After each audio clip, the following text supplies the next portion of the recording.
Leicester City are absolute bullies. What happened on Friday night was nothing short of an assassination. It was cold-blooded, it was ruthless. It was like beating up a one-legged cow. And so for the final coup de grace, stuffing its mangled corpse into a blocked toilet. Was 4-0 not enough for you, no? No, not 5. How about 6 then? Right, when you get to 6, leave poor old Southampton alone. Put down the Jimmy Vardy, chuck a few youngsters on the pitch and just take your foot off the gas. Honestly, it's like running over a squirrel, and instead of doing the humane thing by, checking to see if it's alright and then maybe burying it at sea, you end up just backing over it 6 or 7 times to make sure the is really dead. Lads, if you're 6-0 up, don't continue to assault the opposition defenders in front of their own fans. These players have families. Show them some mercy. Honestly, Brendan Rodgers, is this going to be your attitude from now on? Oh, I managed the football team who scored 9. Yeah, well, guess what?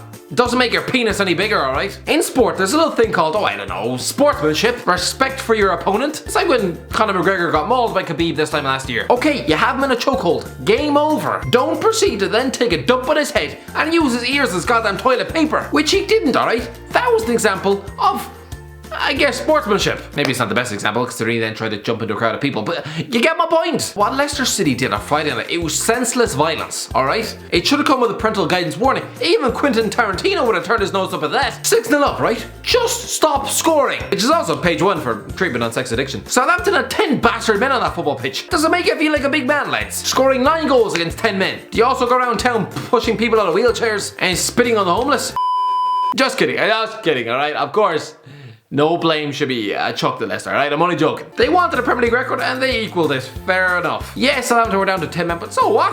That was their own fault. I have to say, I've watched the game back, and Southampton were absolutely hideous. 9-0 at home to Leicester. Yeah, I get that Leicester are a good team with some top players, but they should never be going to a football ground in the top flight and winning by more than 5 goals. 9? 2 players scored hat-tricks? Honestly, Ralph Hasenhüttl, hand in your notice in the morning. Because clearly you can't motivate a football team to save your life. I always thought Southampton must be a pretty, depressing club to support. You sell your best players every year, no real aspirations of top half, every season's a survival battle, being forced to watch terrible, mind-numbingly boring football each and every week, entering your 8th season with Maya Yoshida at the back. Honestly, I would rather eat 6 bowls of cat food than have to watch him every week. Christ, but the Southampton fans who were forced to fork out 30+ quid for this on a wet Friday rainy night. To watch that, they deserve a goddamn medal and also maybe a psychiatric evaluation. Look, I get it, right? You support your team to the end, great. But when the players are playing like a sack full of wet condoms, you're essentially getting flipped off by your own football club. Like, I'm pretty sure Southampton fans didn't expect when they paid money for their tickets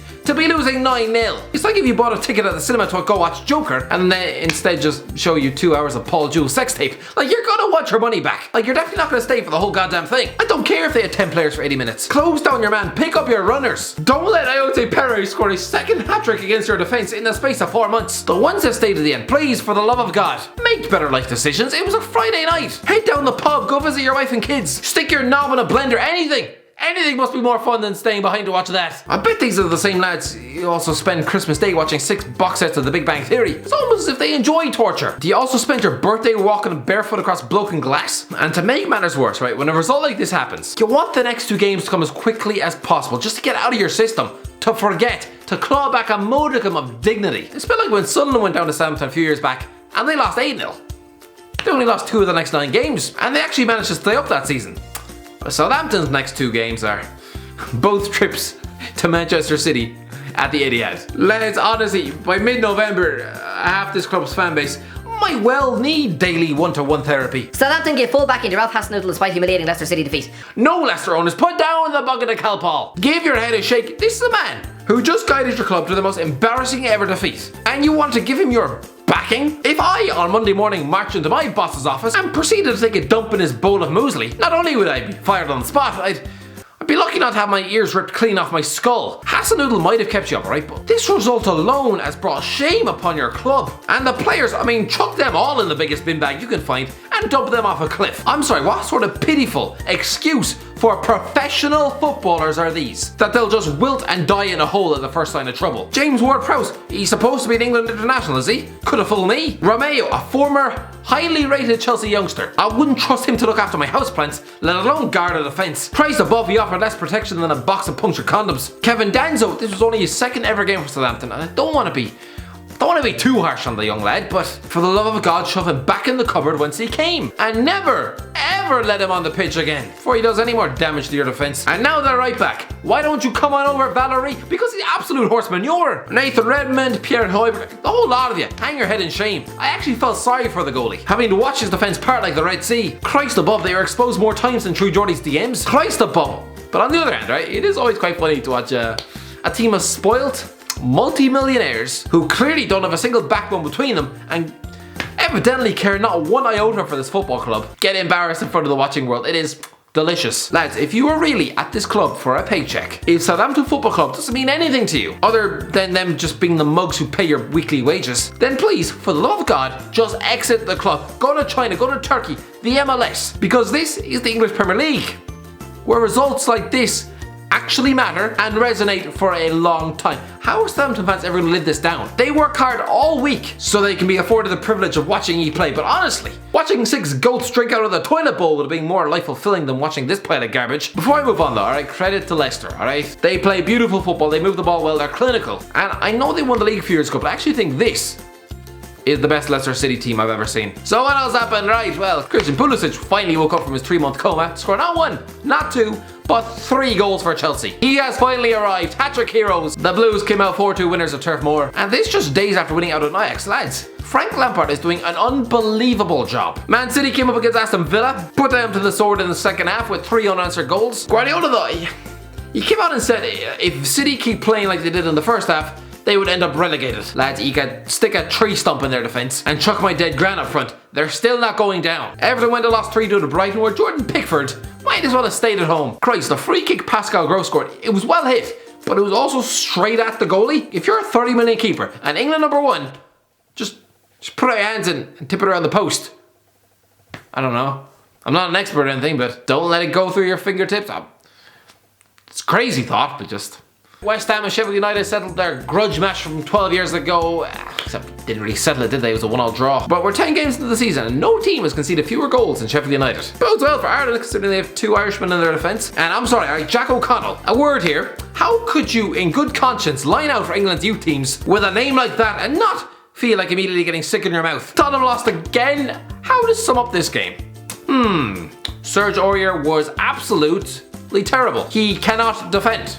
How Spurs paid legal tender for that man, I have no idea. I've been a big critic of Kieran Trippier, but by God, he is streets ahead of Aurier. For a while there, it looked like Spurs might actually get something out of Anfield. They took the lead after about 20 seconds, but then Aurier did what he usually does, ruin everybody's day. Which is a bit like what my mother routinely says to me whenever I try to go home for Christmas. Tottenham are now halfway down the league and 8 points off the top 4. 10 points behind Leicester. This is more like the Tottenham from 12 years ago. You know, the one that had Lee Young-pyo and a fat Andy Reid in midfield. Watford and Bournemouth played out a goalless draw. Lads, does anyone actually care? Literally, hands up, alright? Does anyone want me to waste my breath on this footballing pile of pig diarrhea? Honestly, being forced to watch this, I would rather drink a pint glass of my own dad's sweat than do that.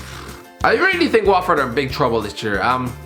Will I miss them? No, not really. Your football club made me sleep in a bin last Christmas. I smelled like raw eggs for a week. Moving on to Norwich. Remember Norwich during the first few weeks of the season? They were a genuine threat. They looked good. They were creating chances at Anfield, scored 3 goals apiece against Newcastle and Man City. And now look at them.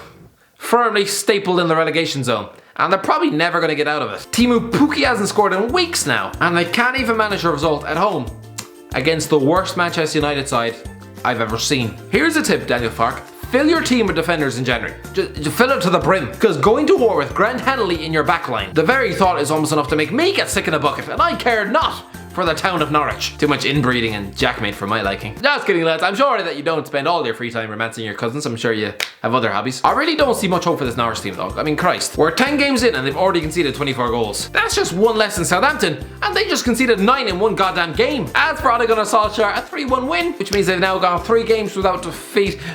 It's actually kind of tragic that is now deemed a good run of form for Man United. It's it's a stay of execution for good old Ollie for now. But lads, the clocks just went back, and we're getting worryingly close to Christmas, and he still hasn't been sacked. Lads, I don't want to have to take a bath in milk. Come on, please, Ed Woodward, do the right thing. Don't ruin an Irish guy's Christmas, please. Oh yeah, and Arsenal tossed away a 2-goal lead at home to Crystal Palace. What else is new? Anyway, that's the end of the video. So you'll notice how I haven't actually hit my hand today because, lads, does this look swollen to you, alright?